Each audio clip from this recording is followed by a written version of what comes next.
日本は50歳以上が 50% を超えた自称先進国なので、中高年が在宅中のまま緊迫強盗をできるようになりました。最近の強盗の流行りとして、昔の場合は空き巣という言葉があったんですよ。空いてると動物が住む巣で空き巣って書くんですけど、でなぜ空き巣という言葉が出たかっていうと、家に人がいない時に見計らって入り込んで泥棒をする。家に人がいたらバレちゃうじゃん、怖いじゃん、捕まるかもしれないじゃんっていうのが、昭和の間によくある盗難事件だったんですけど、最近は家に人がいる時に襲いに行く強盗っていうのが増えてるらしいんですよね。普通の人って家に貴金属を隠すじゃないですか。タンス預金だったりとか。で、それをいちいち探すよりも、家に人がいる時に入ってって包丁突きつけて脅して、貴金属全部出せ、現金全部出せって言った方が全部出てくるじゃないですか。その方が効率いいよねっていうことになって、むしろ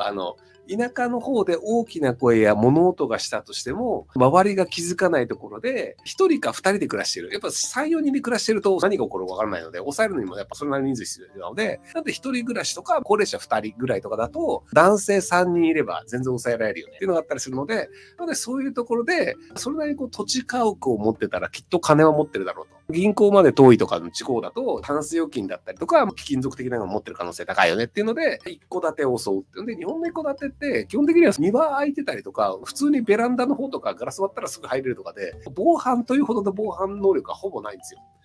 世田谷区とかであれば、隣の家の窓ガラスあったら、隣近所が、なんか窓ガラス割れた音聞こえたよねとかになるんですけど、群馬帝国とかになると、ベランダとガラス割ったぐらいで、その音が隣に聞こえて隣の人が起きるかっていうと、まずないんですよ。なので、玄関はちゃんと鍵を閉めてあったとしても、じゃあ庭の方は回って、ベランダのガラスバーンって割って中入ると、普通に入れちゃうっていう時代になってきちゃったので、緊縛までした方が多分脅しの効果の問題だと思うんですよね。逆らうと大変なことになるので、正直に申告した方がいいですよ。金属とか現金とかっていう話だと思うので。なので、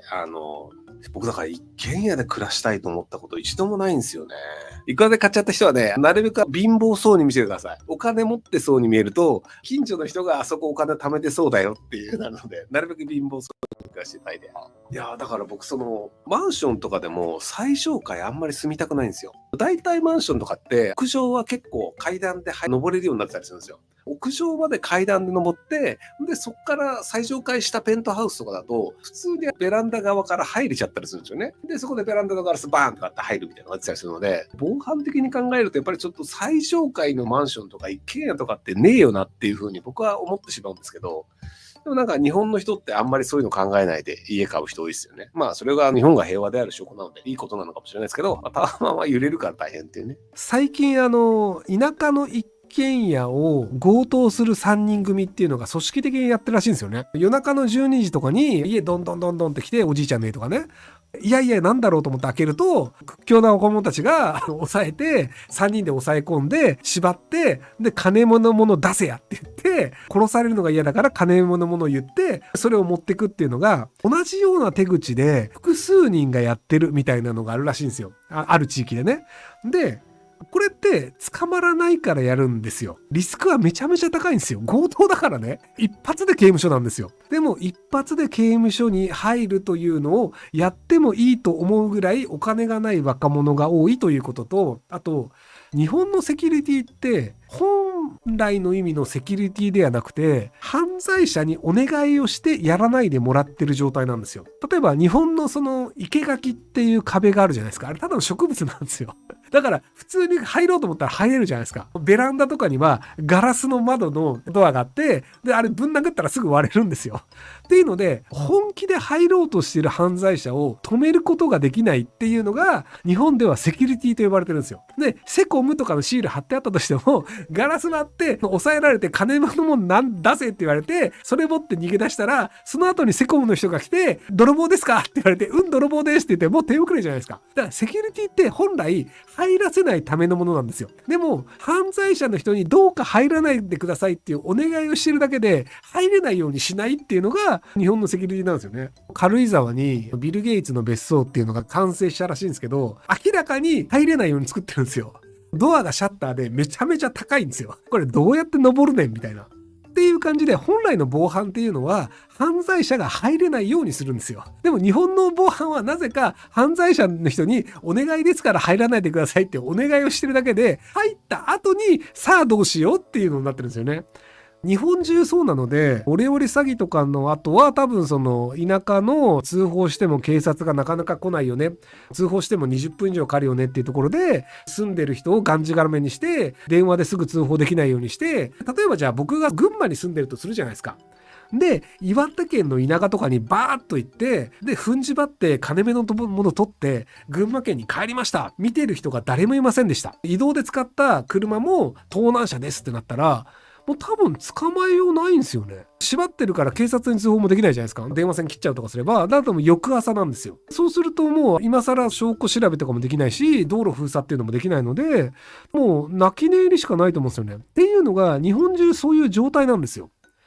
人口が多い町は都市部とかは全然大丈夫なんですけど、田舎で住んでる人って防犯カメラとかってつけてもそれ抑止力にならないんですよね。盗難車で行きます、マスクをしますって覚悟の人たちってカメラで撮られるっていうのも分かってるんですよ。でも撮られても捕まらないと思ってやってるんで、そうすると被害に遭って、でその後に防犯カメラありますって言ってもしょうがないよねと。仮に犯人捕まったとしても強盗に遭ったという事実は変わらないんですよ。逃げ切ったやつがいるよねってなってる時点で、捕まった人がいてもワンチャン俺いけるんじゃねって思っちゃうんですよ。ワンチャン俺いけるんじゃねって日本人思わないんだったら、誰も宝くじなんか買わないんですよ。宝くじ買う人ってワンチャンいけるんじゃねって思う頭の悪い人たちなんですよね。でそれが日本中にいるじゃないですか。あんな当たるわけねえだろって普通計算したら分かるんですけど、それがワンチャン当たるかもって思う人って逆に言うと警察に捕まるよね、でも1割捕まってないよねってなると、あ、俺やっても捕まんじゃんじゃねって思っちゃうんですよ。強盗はさすがに 90% 以上 98% とか捕まるんですけど、窃盗レベルだともう確かね3割4割しか捕まらないんですよね。なので田舎とかで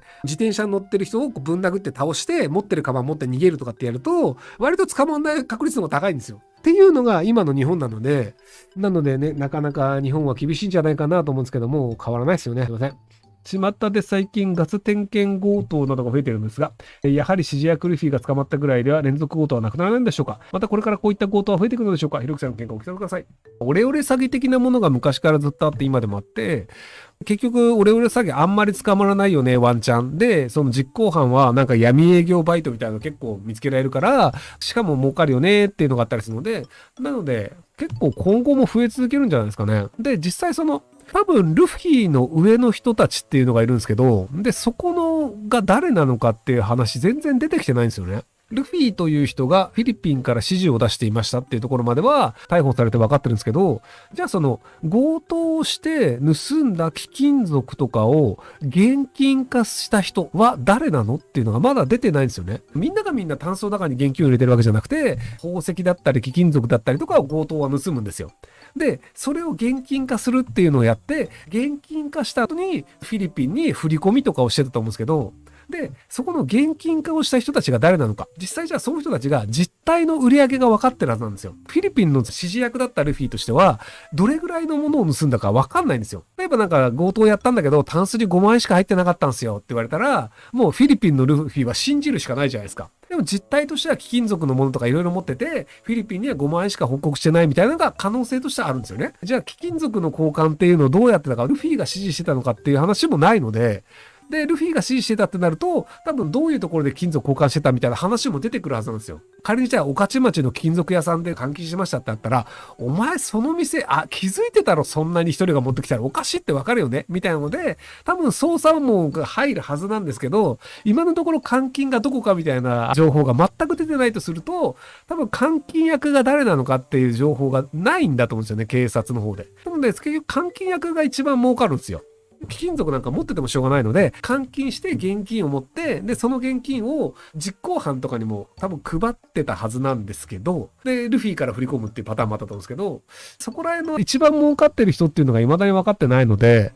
なので全容としてはまだ下っ端が捕まるだけでお金を儲けてる人っていうのが捕まってないのを考えると、今後もこういう犯罪は増え続けるんじゃないかなと思います。なぜ最近せこい稼ぎ方や闇バイトをする若年層が多いんですか。世の中には一定の割合で頭の悪い人がいますと。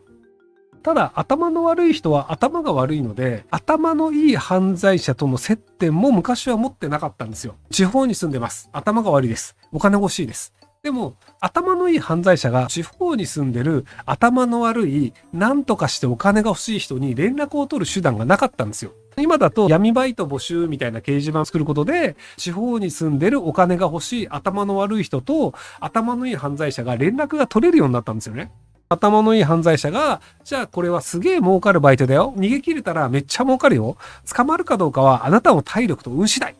なので、今人生があんまりうまくいってないと思ってるかもしれないけど、銀座のロレックスを襲うだけで、いきなり大金持ちになって、人生ワンチャンやり返せるかもしれないよ。どうっていうと、まあ未成年だし、捕まったとしても少年犯罪になるから、これはありなんじゃね？俺足はしゃいし、結構捕まんないでいけるんじゃね？みたいなので、やっちゃう人がいるっていうのがいる、今の状況ってことなんですよね。で、これもやっぱり治安の悪化というか、お金のない人が本当に増えてるという話な気がするんですよね。で、賽銭箱泥棒みたいなのも昔は本当に食い詰めた人がやるみたいなんだけど、最近はまたちょこちょこあるらしいので、なのでやっぱお金のない人がだんだん増えてるんだなという気がします。ご視聴ありがとうございます。今回の動画はこちらからの気に入りになります。